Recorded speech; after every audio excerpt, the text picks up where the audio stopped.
It's been a difficult week for British Prime Minister Theresa May. She's been making statements from 10 Downing Street, flanked by a brightly lit Christmas tree. But there's little cheer in her situation. Now her own party is playing Grinch. They want her fired. At least some of them do. So bang in the middle of the Brexit chaos, Theresa May is bracing for another battle, one that she must fight with her own team.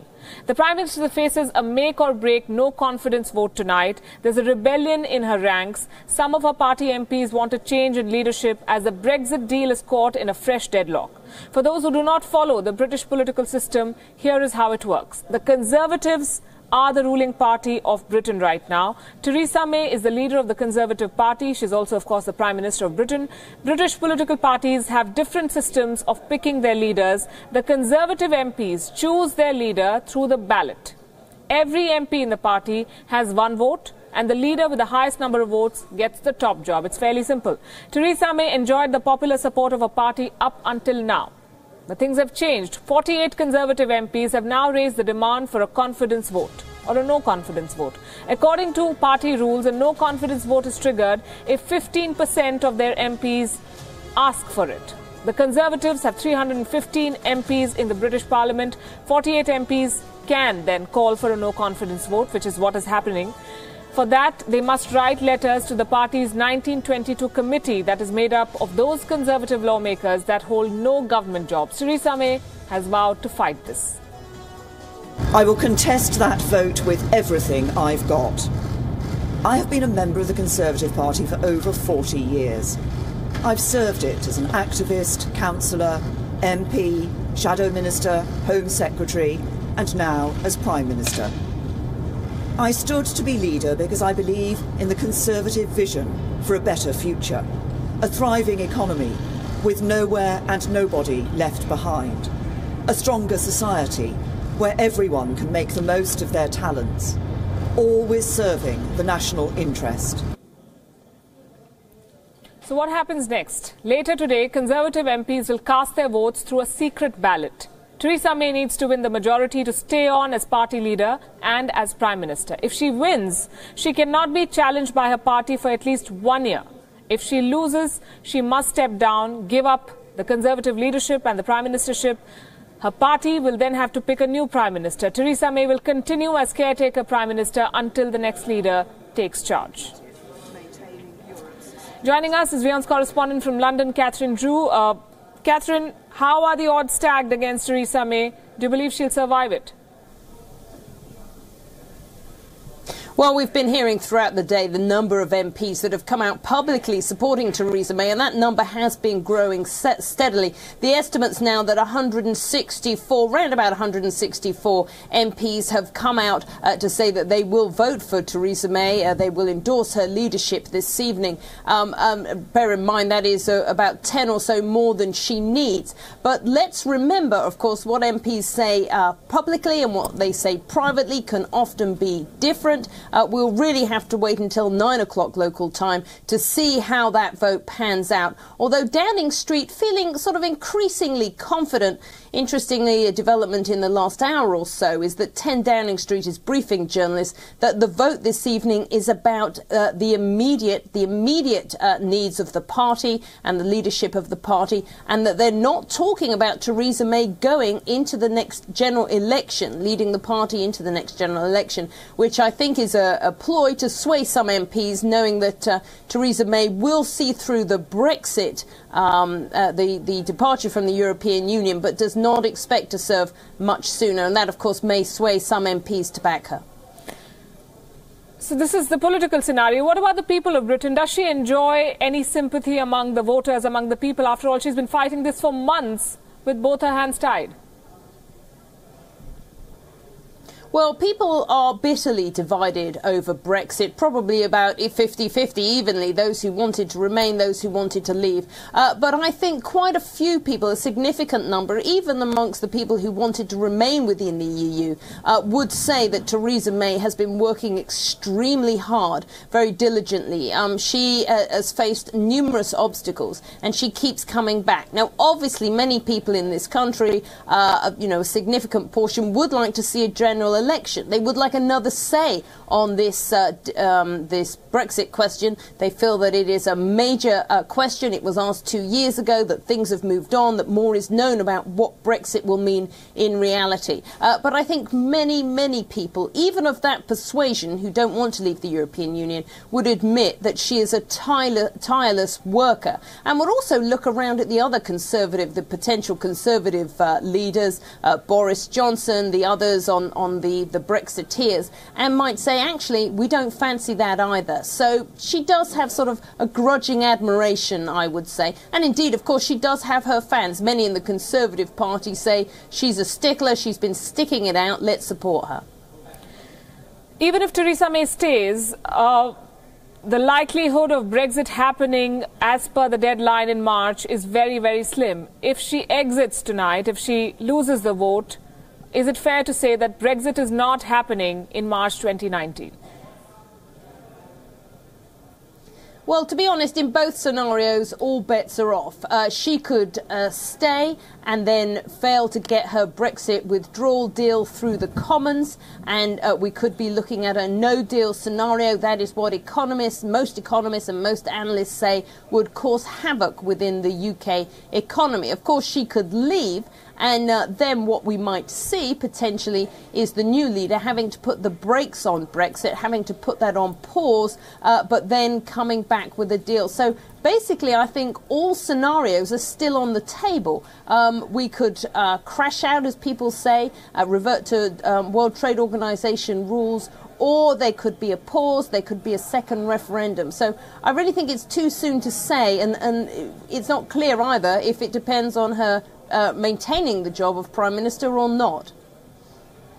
Catherine Drew, thanks very much for bringing us this perspective and the picture of British political developments right now. It's going to be a long day for parliamentarians, especially for Prime Minister Theresa May. The last 2 years, in fact, in British politics have been full of chaos. The country voted to leave the European Union. There was a leadership contest that Theresa May won. After initial negotiations on Brexit, she called for snap polls. She was hoping for a big win. She was handed a fractured mandate. As Britain inched closer to Brexit, a number of ministers from May's cabinet resigned. It was Brexit that gave Theresa May the prime ministership, but now it seems she may lose Britain's top job because of what many are calling her Brexit blunder. We will continue to work with our friends and allies. I think the country requires fresh leadership to take it. Brexit means Brexit. And not proceed to divide the House at this time. When David Cameron called for a referendum on Brexit, very few had thought that the result will go down to the wire. 51.9% of votes were cast in favour of Brexit. The dawn is breaking of independent United Kingdom. That was just enough to put an end to David Cameron's innings at 10 Downing Street. The British people have made a very clear decision to take a different path. And as such, I think the country requires fresh leadership to take it in this direction. I will do everything I can as Prime Minister to steady the ship over the coming weeks and months. But I do not think it would be right for me to try to be the captain that steers our country to its next destination. Cameron's resignation sparked a leadership contest in his party, that is the Conservatives. There were many who wanted to become Prime Minister. But in the end, it was Theresa May who came out on top. But before she took office, Theresa May sent a clear message on Brexit. Brexit means Brexit, and we're going to make a success of it. Second, we need to unite our party and our country. And third, we need a bold, new, positive vision for the future of our country. A vision of a country that works not for the privileged few, but for every one of us. After a tough first round of Brexit negotiations, Theresa May called for snap elections in 2017. This bold political move was an attempt to strengthen the hand of the Conservatives in Parliament. But it backfired. Theresa May's government lost its majority. An alliance with the Democratic Unionist Party ensured that May stayed on as Prime Minister. We will continue to work with our friends and allies in the Democratic Unionist Party in particular. Our two parties have enjoyed a strong relationship over many years, and this gives me the confidence to believe that we will be able to work together in the interests of the whole United Kingdom. Brexit has deeply divided Great Britain. It even split the ruling Conservatives. While May is keen on pushing her Brexit deal in Parliament, she does not have a majority. In fact, her own coalition government has refused to back this deal. As a result, if we went ahead and held the vote tomorrow, the deal would be rejected by a significant margin. We will therefore defer the vote scheduled for tomorrow and not proceed to divide the House at this time. Soon after making this announcement, the British Prime Minister went around Europe to seek some more concessions on Brexit. So far, the European Union has refused to play ball. With Brexit stalled and her own leadership hanging by a thread, Theresa May must now fend off the rebellion from within. Bureau Report, Wion, World is One. The leadership challenge against Theresa May has placed more roadblocks before Brexit. The Prime Minister once again defended the deal and her government in Parliament today. She was grilled by the opposition during the weekly questions to the PM. This is a convention in the UK. On every Wednesday, the Prime Minister answers questions from members of the House. We'll now play out for you an exchange between Theresa May and the leader of the Labour Party, Jeremy Corbyn. Here, the British Prime Minister is being grilled on the progress of Brexit and why she shouldn't be resigning. I think that a general election at this point in time would not be in the national interest in the middle of our negotiations.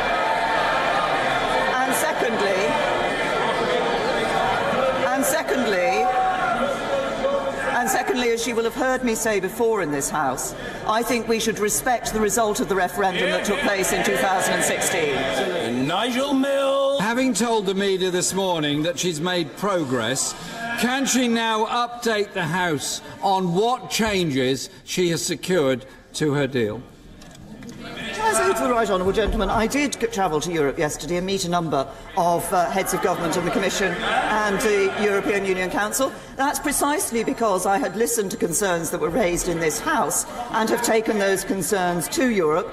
And no one that I met yesterday is in any doubt about the strength of concern there is in this House on the issue of the duration of the backstop. While Prime Minister Theresa May put up a brave face in Parliament, her position is weakening. The fact is that she's running out of options. She didn't have many to start with. The European Union is unwilling to negotiate any further. They've said that this is the best and only deal in so many words. It's going to be a difficult exit, and this video that we are playing out for you right now was a cruel metaphor on Theresa May's situation. The British Prime Minister got stuck in her car after she arrived to meet German Chancellor Angela Merkel. Her door jammed. That happens. Her staff was eventually able to open it, but Theresa May has been unable to unlock more concessions on the Brexit deal. Listen into what Angela Merkel said to European lawmakers today. Die Absicht, das Austrittsabkommen wieder zu verändern. Das ist die allgemeine Position der 27 Mitgliedstaaten. Und insoweit ist jetzt nicht zu erwarten, dass wir hier mit irgendwelchen Veränderungen aus den Debatten hervorgehen. As the uncertainty around Brexit continues, the anti-Brexit campaign is gathering steam. Today, young campaigners gathered outside the British Parliament to demand what they're calling a people's vote. This protest wants a second referendum on Brexit. Now, the People's Vote is a campaign group that has been pushing for a referendum on the final Brexit deal, but this is a contentious option. It is not clear if a second referendum on Brexit will get the support of lawmakers. It certainly doesn't have the support of the Prime Minister. She's ruled it out as an option for now. Until yesterday, the upcoming general election in India was being called a largely one-sided contest. Not anymore. The results of the 5 state elections have thrown this contest wide open. The BJP's famed election-winning juggernaut has been halted. The Saffron Party has lost its grip on the Hindi heartland. 3 states in one go, Rajasthan, Madhya Pradesh and Chhattisgarh, the very states that propelled the BJP to power in 2014, have now voted it out. The months ahead will be both crucial and interesting in Indian politics, and starting tonight, we bring you a brief capsule of the country's political pulse on Gravitas. So first up, let's bring you today's highlights. The Congress party is well on its way to forming a government in these three major states. The party won Rajasthan and Chhattisgarh with a clear majority. In Madhya Pradesh, they emerged as the single largest party, too short of majority, but they'll form the government nonetheless. Mayawati's Bahujan Samajwadi Party and Akhilesh Yadav's Samajwadi Party have extended their support to the Congress, making up for the numbers they lacked. While a new dispensation was taking shape, the old guard was moving out. The BJP's three-time chief minister, one of the party's most popular and most successful, Shivraj Singh Chauhan, has accepted the people's verdict.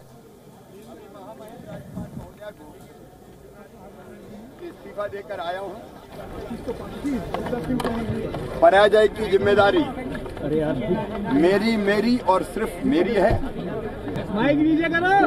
लेकिन संख्या बल में हम पीछे रह गए और इसलिए हमने फैसला किया कि हम सरकार बनाने का दावा पेश नहीं करेंगे। और कमलनाथ जी को मैंने शुभकामनाएं दी है, बधाइयां दी है। धन्यवाद। Congress leader Kamal Nath will be the Chief Minister of Madhya Pradesh. The Congress party has not been able to decide on the chief ministerial name for Rajasthan, though the fighting between the two contenders continues. Meanwhile, Prime Minister Modi also took to Twitter saying, and I quote, "We accept the people's mandate with humility. I thank the people of Chhattisgarh, Madhya Pradesh and Rajasthan for giving us the opportunity to serve these states. The BJP government in these states worked tirelessly for the welfare of the people." Not everyone is impressed, though. The results have caused some rumblings within the ranks of the BJP. Take this tweet by BJP leader Shatrughan Sinha, for example, calling for responsibility of the defeat to be shared. He said it, many others are not saying it in so many words. The debacle has put a question mark on the Prime Minister's influence as a campaigner. The aura of invincibility has faded. Some say that Modi has been overexposed by his party. Experts are blaming both the central and the state leadership of the BJP for failing to gauge the pulse of the farmers especially. Modi magic seems to have eluded the rural sector in India. The numbers back this observation. Between 2014 and 2017, under the Modi government, the average annual increase in wholesale price index has been only 2.75% for agricultural produce. The figure was almost 12% during the preceding 5-year period of the UPA government. Many factors contribute to this. In simpler words, income growth has lowered, so has the trade for farmers. So they've suffered a double whammy and they blame the government for it.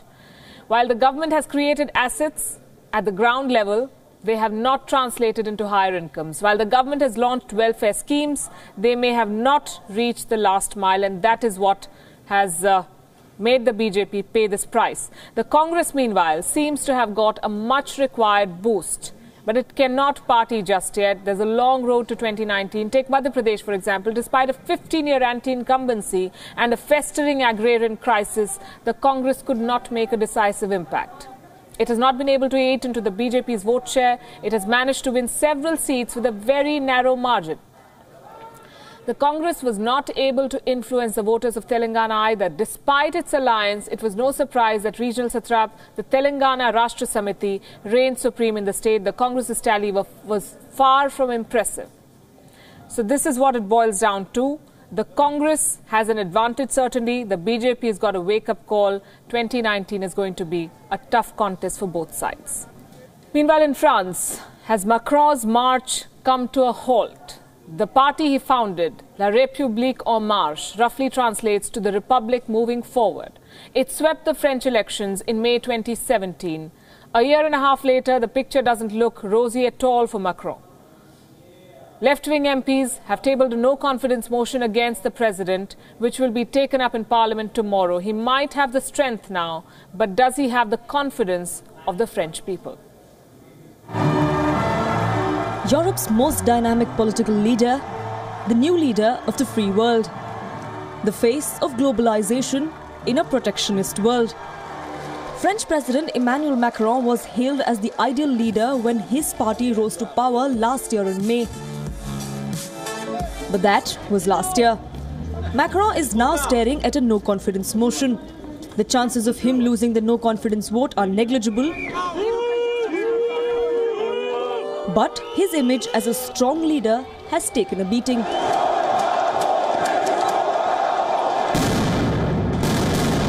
Weeks of Yellow Vest protests have hit him hard. Macron has offered apologies, tax concessions and promised wage hikes to quell the public resentment. Ce sont 40 années de malaise qui ressurgissent. Malaise des travailleurs qui ne s'y retrouvent plus, malaise des territoires, villages comme quartiers, où on voit les services publics se réduire et le cadre de vie disparaître, malaise démocratique, où se développe le sentiment de ne pas être entendu, malaise face au changement de notre société, à une laïcité bousculée et devant des modes de vie qui créent des barrières, de la distance. But the French president's promises haven't impressed many. Yellow Vest protesters are all set to continue with Act 5 of their protests in the next 3 days. Savoir un peu peur et chaud aux fesses. He has lost all credibility and people don't trust him. He must leave, get out. Il faut qu'il parte. Très beau discours. Very nice speech, but I don't trust him at all and we need proof. De toute façon, nous restons là. Students too have joined protesters to make their voices heard. Hundreds of French students marched on the streets of Paris. Their grievance? Macron did not announce any measure for their welfare. He didn't speak about the youth and we feel as if we are being despised today. That's what the problem is. And we are going to fight it out so that we can make ourselves heard by the government. And it's not just the protesters. Ordinary citizens too think Macron's promises are aimed at damage control. Maybe he wants to keep the people a bit quiet before Christmas. And that will be a soft end of the year and then we will see next year. But I don't think that will change really the way the people live in France. Macron hasn't just failed to restore calm among the Yellow Vest protesters and students. A deadly shooting in Strasbourg has given further ammunition to his critics, who are now raising doubts on his ability as an administrator. Some citizens say that they are not frightened of terror attacks anymore because such attacks have become too common. We are aware of the seriousness of the situation. Frightening? Not anymore, because it is true that we've had terrorist attacks since 2015. Unfortunately, you have to be on the lookout for everything and everyone. Look where we are going and check who's behind us and who's in front of us all the time. These protests are hurting the economy of France. Macron's promises have been ineffectual. His approval ratings have nosedived to 23%. Macron's remarkable rise now looks like a thing of the past. Bureau Report, World is One. Watching the show in France and commenting on Twitter about it is US President Donald Trump. He retweeted a post that said, "The French want Trump." As for his domestic affairs, he continues to shock. At the receiving end this time was his party, the Republicans. The United States president has threatened to shut down the government. You heard that right. Not only does the president want to shut down his own government, he's even relishing the prospect. Closing, shutdown. Senate Democrats sat down with United States President Donald Trump and his deputy for what they thought was a closed-door meeting. 60 votes. But in the House, and we don't you have. could bring it up right now. Yeah, but I today. can't. Excuse me. We do not want to shut down the government. You were called 20 times. But the 17-minute-long meeting in the Oval turned out to be an unexpected Trump show. Nancy Pelosi and Chuck Schumer were ambushed by the US president as he began making his case for funding the Mexico wall. We need border security. It's very simple. Of course we do. We need border security. He called for a $5 billion funding. But what happened next was completely unexpected. Trump and the two Democratic leaders squabbled as cameras captured every moment. To an agreement, we have solutions. The United States president threatened to shut down the government if his pet project didn't get the required funding. Uncertain time in their lives. One thing I think we can agree on is we shouldn't shut down the government over a dispute. And you want to shut it down. You keep talking about it. The last time, Chuck, you shut it down. No. And then you opened it up very quickly. And 20 times. I don't want to do what you did. 20 times Chuck, you have called for, I will shut down the government if I don't get my wool. None of us have said. You want to know something? You've said it. Okay, you want to put that on my... You've said it. I'll take it. Okay, good. You know what I'll say? Yes. If we don't get what we want, one way or the other, whether it's through you, through a military, through anything you want to call, I will shut down the government. Okay, absolutely. fair enough. And I am proud, and I'll tell you what, disagree. I am proud to shut down the government for border security, Chuck, because the people of this country don't want criminals and people that have lots of problems and drugs pouring into our country. So I will take the mantle. I will be the one to shut it down. I'm not going to blame you for it. The last time you shut it down, it didn't work. I will take the mantle of shutting down. And I'm going to shut it down for border security. But we believe you shouldn't shut it down. Thank you very much, everybody. Donald Trump's adamance stunned the two Democrats as well as the reporters who witnessed this unusual encounter. And this Trump shutdown, this temper tantrum that he seems to throw, will not get him his wall, and it'll hurt a lot of people because he will cause a shutdown. He admitted he wanted a shutdown. It's hard to believe that he would want that.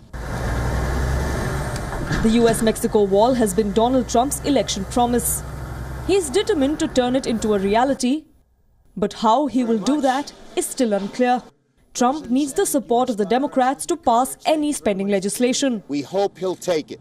And this argument in the Oval Office will definitely not help Donald Trump. The White House may have termed the spat as constructive dialogue, but for the Democrats, this temper tantrum is exactly what they wanted. I will shut down the government. Okay, fair enough. A threat from the president that they can use against him every time a government funding deadline nears. Bureau Report, World is One. Why does a Google search for idiot turn up pictures of US President Donald Trump? Is Google hiding Trump administration's key bills? These were some of the questions put before Google CEO Sundar Pichai when he faced American lawmakers. This is what followed. How search works. Right now, if you Google the word idiot under images, a picture of Donald Trump comes up. I just did that. We provide search today for any time you type in a keyword. We, as Google, we've gone out and crawled and stored copies of billions of web pages in our index, and we take the keyword and match it against web pages and rank them based on over 200 signals. Things like relevance, freshness, popularity, how other people are using it. And based on that, at any given time, we try to rank and find the best results for that query. Google's CEO Sundar Pichai grilled on data localization and the tech giant's China plans. But Pichai also had to explain to the US lawmakers how Google search works. The hearing before the House Judiciary Committee had more surprises in store for Pichai. Sample this. Why should one go to the third or fourth page of search results to find positive coverage of key bills like Obamacare? And a while back, Republicans in the House passed legislation to repeal and replace Obamacare. Our bill was called the American Health Care Act, or the AHCA. When I was writing my blog about that, I Googled American Health Care Act, and virtually every article was an attack on our bill. Article after article alleging that our bill would result in millions and millions of people losing the great care that they were supposedly getting under Obamacare. Congressman, I understand the frustration at seeing negative news, and I see it on me. On Google, there are times you can search on Google, and page after page there's negative news which we reflect. But what is important here is we use a robust methodology to reflect what is being said about any given topic at any particular time. We do it without regards to political ideology. Our algorithms have no Pichai also had the monopoly man for company. Ian Madrigal, the person who identifies himself as the monopoly man, said the act is a protest against Google's inability to protect consumer data. While the Google CEO emphasized the company has no political bias, the testimony also highlighted the lack of an understanding of how the internet works. Little wonder then that representatives asked Pichai why Trump appears on search engines when one looks for an idiot. Bureau Report, Wion, World is One.